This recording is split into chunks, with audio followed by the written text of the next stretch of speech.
ছোটবেলা থেকে আমার বার্থডেতে আমি কাউকেই তেমন ভাবে খাওয়াইনি, কিন্তু লোকের বার্থডেতে আমি একদম শটাং চলে যাই। যাই হোক, বাদ দাও সেসব কথা। আজকে আমার বাড়ির সামনে কিন্তু বার্থডে ইনভিটেশন ছিল, আর সেখানে আমার সাথে আমার ভাইয়েরও ছিল।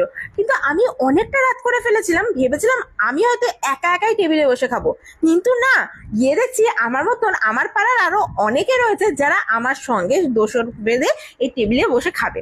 যাই হোক, এবার তোমাদেরকে বলি, যার বার্থডে তার সাথে কোনো ভিডিও বা ফটো আমি তুলিনি, কারণ সে এতটাই বিজি আর আমি এতটাই রাত করে গিয়েছি, সেটা আমার পক্ষে পসিবল ছিল না। এবং বার্থডেতে যে কেক কাটিং এর ভিডিও তোমাদের সাথে শেয়ার করবো, সেটাও আমার পক্ষে পসিবল ছিল না, কারণ আমি অনেকটাই রাতে গিয়েছি। দেখতেই পাচ্ছ প্রায় ফাঁকা হয়ে গিয়েছে। ভয় পাচ্ছিলাম যদি আর মিনিমাম 15 মিনিট পর যেতাম, তাহলে হয়তো পুরো এত বড় জায়গায় একাই বসে খেতে হতো। যাই হোক, তো আজকের বার্থডে মেনুতে এই গরমকালে এর থেকে হালকা আর এবং ভালো খাবার হয়তো আর কিচ্ছু হয় না। বিশ্বাস করে, এত লাইটলি এত সুন্দরভাবে এই চিকেন রেজালাটা হয়েছিল, দারুণ লেগেছিল এত গরমেও। যাই হোক, বার্থডেতে আমি তো দারুণ মজা করেছি। আসলে কোনো একটা ইনভিটেশন থাকলেই আমার কিন্তু বেশ ভালো লাগে, খাওয়ার জন্য নয়, কিন্তু কেমন যেন একটা আলাদাই আনন্দ হয়।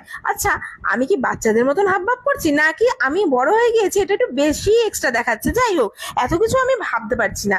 আমার তো খাওয়া দাওয়া হয়ে গিয়েছে, কিন্তু এই চটির জায়গায় এসে যখন নিজের চটিটা খুঁজবো ভাবছি, আমি খুঁজে পাচ্ছি না আমার চটিটা আদৌ কোথায় নাকি চুরি হয়ে গিয়েছে। যাই হোক, এই যে এইখানে নিমন্ত্রণ, আর এই আমার বাড়ি।